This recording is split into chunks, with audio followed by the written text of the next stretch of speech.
Hello વિદ્યાર્થી મિત્રો, જય દ્વારકાધીશ. કેમ છો બધા વિદ્યાર્થી મિત્રો? ફાઉન્ડેશન ફોર સક્સેસ ચેનલમાં તમારા બધાનું સ્વાગત છે. તો આજે આપણે મિત્રો ભણીશું જૈવિક ક્રિયાઓ. જૈવિક ક્રિયાઓ ચેપ્ટર નંબર 6 છે. તો તેમાં આપણે પ્રશ્ન જોઈશું કે રુધિર વાહિનીઓ એટલે શું અને તેના પ્રકાર સમજાવો. તો મિત્રો આપણે જોઈશું કે રુધિર વાહિનીઓ એટલે શું અને તેના પ્રકાર સમજાવો. Hey there. બે રીતે પ્રશ્ન પૂછાય છે. Subscribe to my channel એક તો રુધિર and વાહિનીઓ also એટલે press શું this અને bell તેના icon. પ્રકાર સમજાવો. અને બીજી રીતના એમ પૂછાય છે કે બંધ પરિવહન તંત્રમાં વિવિધ પ્રકારની રુધિર વાહિનીઓની માહિતી આપો. તો આ બે રીતે વિદ્યાર્થી મિત્રો આ પ્રશ્ન પૂછાઈ શકે છે. તો હવે આપણે તેનો જવાબ જોઈશું. આપણે એનો જવાબ જોઈએ કે હૃદયથી અંગો તરફ અને અંગોથી હૃદય તરફ રુધિર વહન કરતી બંધ પોલી નળીઓને આપણે રુધિર વાહિનીઓ કહે છે. એટલે કે આપણું હૃદય છે, હૃદયથી અંગો તરફ અને અંગોથી હૃદય તરફ એક પ્રકારનું રુધિર છે ને આપણા શરીરમાં લોહી છે તે એનું વહન થાય છે. તો તેમાં એક બંધ પોલી નળી આવેલી હોય છે જેને આપણે રુધિર વાહિનીઓ તરીકે ઓળખવામાં આવે છે. તો આ રુધિર વાહિનીઓ દ્વારા રુધિર એ સમગ્ર શરીરમાં પરિવહન કરે છે. એટલે કે આપણે છે કે રુધિર વાહિનીઓ છે તો આપણા શરીરમાં એક પ્રકારની એક પોલી નળીઓ આવેલી હોય છે જે રુધિર છે આપણા શરીરમાં આખા રુધિરમાં જે પરિવહન કરે છે. તો આપણે એ જ વાત કરી કે આ રુધિર વાહિનીઓ દ્વારા રુધિર છે તે સમગ્ર શરીરમાં પરિવહન પામે છે. એટલે કે રુધિર વાહિનીઓ આવેલી હોય છે તેમાં આપણે શરીરમાં જે બ્લડ લોહી બને છે તો તે આખા શરીરમાં પરિવહન પામે છે. તેને આપણે રુધિર વાહિનીઓ તરીકે ઓળખવામાં આવે છે. આ મોસ્ટ ટાઈમ પે પ્રશ્ન છે વિદ્યાર્થી મિત્રો. આ રુધિર વાહિનીઓ છે તે 3 માર્કમાં પૂછાશે કે એવો પ્રશ્ન છે. અને બીજું છે કે તે આ મોસ્ટ ટાઈમ પે પ્રશ્ન છે તો અચૂક કરી લેવો. અને રુધિર વાહિનીમાં 3 પ્રકાર છે. પેલું છે ધમનીઓ, શિરાઓ અને રુધિર કેશિકાઓ. તો હવે આપણે સ્ટેપ બાય સ્ટેપ છે તો રુધિર વાહિનીઓ છે તો તેના સ્ટેપ બાય સ્ટેપ પ્રશ્ન જોઈશું કે ધમનીઓ, શિરાઓ અને રુધિર કેશિકાઓ એટલે શું. તો હવે આપણે વાત કરીશું રુધિર વાહિનીઓના 3 પ્રકાર છે. તો તેમાં આપણે સૌપ્રથમ પહેલો પ્રકાર છે ધમનીઓ. તો ધમનીઓ છે તો તેના વિશે આપણે આગળ વાત કરીએ તો એમાં છે કે હૃદયથી શરીરના વિવિધ અંગો તરફ રુધિર વહન કરતી રુધિર વાહિનીઓને ધમની કહેવામાં આવે છે. એટલે કે આપણે આ ટોપિક કેમ કહેવા માંગે છે ધમનીઓ કે શરીરમાંથી આપણા હૃદયથી શરીરના વિવિધ અંગો તરફ લઈ જાય. એટલે કે હૃદયના અંગો તરફ રુધિર લઈ જવાની ક્રિયાને આપણે ધમનીઓ તરીકે ઓળખવામાં આવે છે. તો તેમાં આપણે એક્ઝામ્પલ જોઈએ ધારો કે આ હૃદય છે.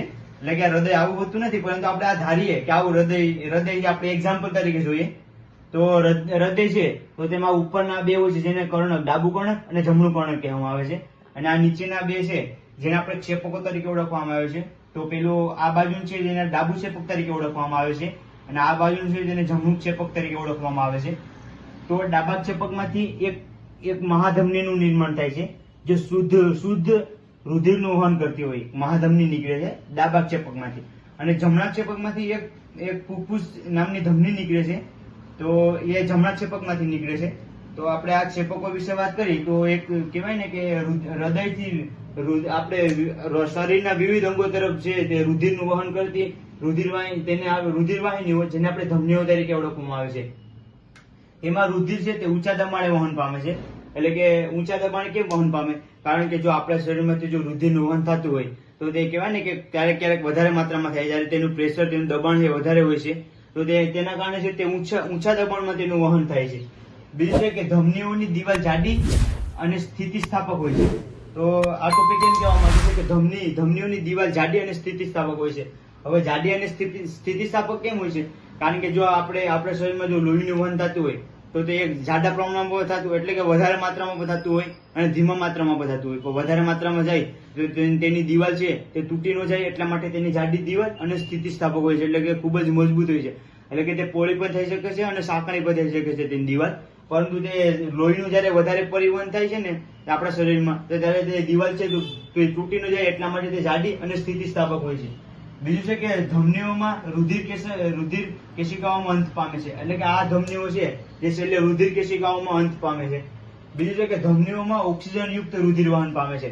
એટલે કે આ ધમનીઓ છે તેમાં ઓક્સિજન યુક્ત રુધિર વહન પામે છે અને કાર્બન ડાયોક્સાઇડ છે તે આપણા શરીરમાં ફૂસફૂસ આપણા શરીરમાં જે ફેફસા આવેલા છે વાયુકોષ્ઠ હોય છે અને વાયુકોષ્ઠ દ્વારા આપણા શરીરમાંથી કાર્બન ડાયોક્સાઇડ નાક દ્વારા આપણે બહાર કાઢીએ છીએ અને ઓક્સિજન અંદર લઈએ તો આપણે આ ધમનીઓ છે તે ઓક્સિજન યુક્ત રુધિરનું વહન કરે.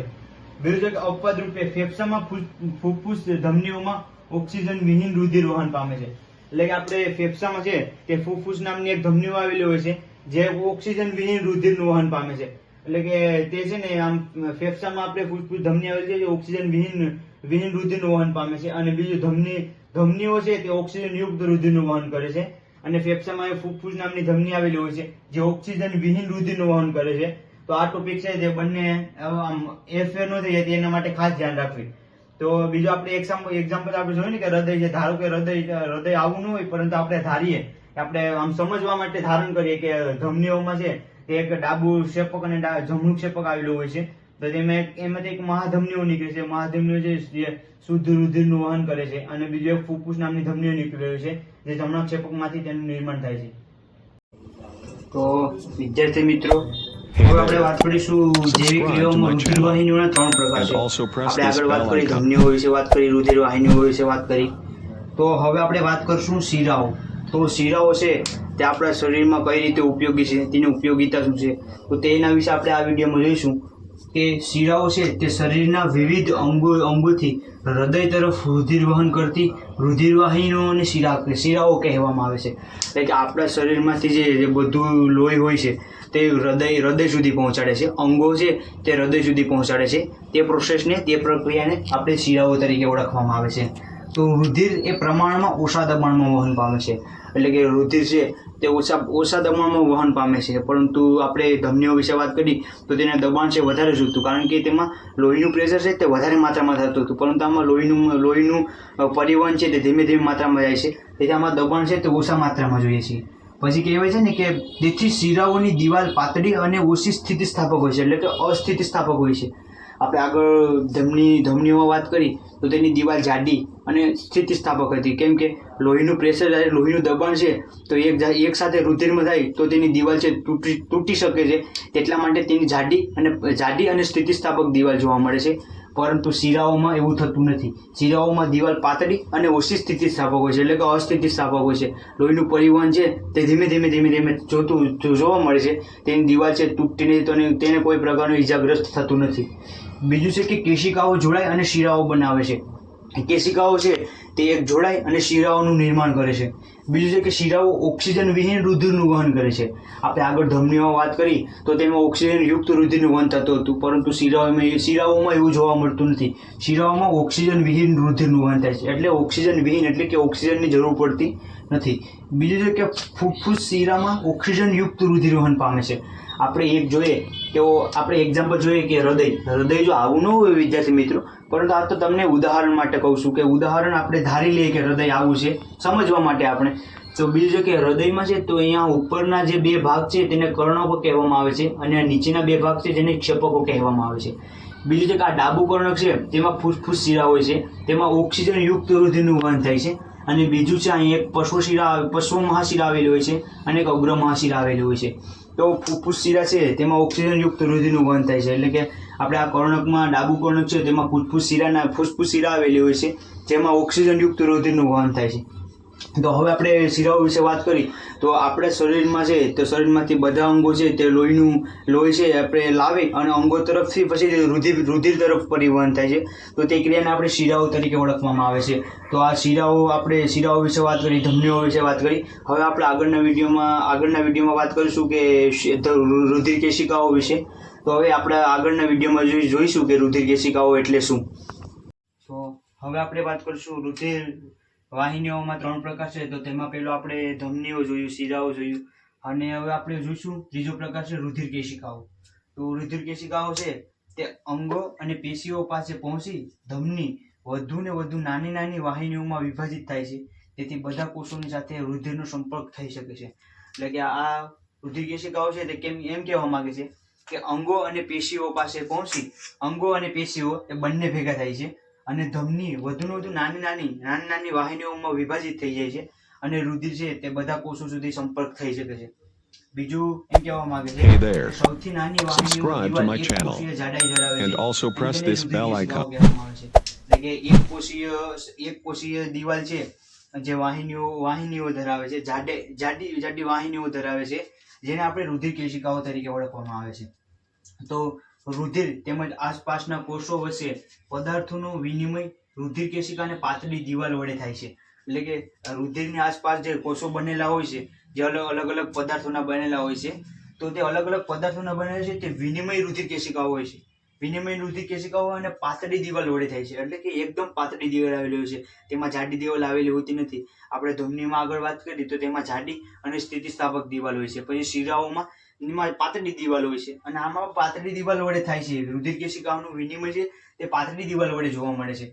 હવે આપણે ધારીએ કે આપણે આ એક કોષ લીધો, એટલે કે આપણે ધારી લઈએ, આવી આકૃતિ હોય ને હૃદયની, પણ આપણે ધારી લઈએ તો હૃદયનું પરિવહન છે તો તેમાં પેલા છે એક પ્રકારના કોષો આવેલા હોય છે. જો પેલા ધમની આવેલી હોય છે, ઉપરના ભાગમાં પેલા ધમની આવે છે. ધમની છે તે નાના નાના ખંડોમાં વિભાજિત થાય છે, જેને આપણે મહાધમની તરીકે ઓળખવામાં આવે છે. તો મહાધમની છે તે ધીમે ધીમે ધમનિકાઓમાં નિર્માણ થાય છે, અને આ ધમનિકાઓ છે તો તેમાં એક નાની નાની શિલિકાઓ આવેલી હોય છે, જેને આપણે નાની નાની શિલિકાઓ તરીકે ઓળખવામાં આવે છે. તો આ નાની નાની શિલિકાઓ છે જેમાં વાળ જેવી એક નાની નાની રોમ આવેલી હોય છે, જેને આપણે શિલિકાઓ તરીકે ઓળખવામાં આવેલી હોય છે. તો આ શિલિકાઓ છે તે ધીમે ધીમે શિરાઓમાં જાય છે, અને શિરાઓમાંથી પછી મહાશિરામાં જાય છે રુધિર, અને રુધિર છે પછી છે તે હૃદયનું પરિવહન છે, તે આપણા શરીરમાં રુધિરનું પરિવહન, રુધિરનું વહન છે તે થાય છે ધીમે ધીમે. તો હવે આપણે વાત કરશું કે આપણા શરીરમાં રુધિર કેશિકાઓ આવેલી હોય છે, તો તેમાં આપણા શરીરમાં રુધિર કેશિકાઓ આવેલી હોય છે તે પેશીઓના કોષોને છે તે ઓક્સિજન પૂરો પાડે છે, એટલે કે ઓક્સિજન અને CO2 નું અવરજવર કરે છે. ઓક્સિજન અને કાર્બન ડાયોક્સાઇડ નું અવરજવર કરે છે, એક થી આ બાજુ થી આ બાજુ. તો હવે આપણે પેશીઓમાં છે તે ઓક્સિજન પહોંચાડે છે. આપણા દરેક પેશીઓને રુધિર કેશિકાઓ છે તે ઓક્સિજન પૂરો પાડે છે. તો આ ઓક્સિજન છે તો તે સૌપ્રથમ છે ગ્લુકોઝનું ઓક્સિડેશન કરે. તો આપણા શરીરમાં ગ્લુકોઝ આવેલો છે, જેમ કે આપણે કાર્બોહાઈડ્રેટ જેવા પદાર્થ ખાઈએ, લિપિડ ખાઈએ, તો તેમાંથી આપણા શરીરમાં એક પ્રકારની ઉર્જા મળે છે. તો ગ્લુકોઝનું ઓક્સિડેશન થાય તો આપણા શરીરમાં એક ઉર્જા છે તે ઉત્પન્ન થાય છે. તો આ ઉર્જા છે તો ધીમે ધીમે તે કાર્બન ડાયોક્સાઇડમાં કન્વર્ટ થાય છે, એટલે કે કાર્બન ડાયોક્સાઇડમાં તેનું વિનિમય ધીમે ધીમે થાય છે. તો આ કાર્બન ડાયોક્સાઇડ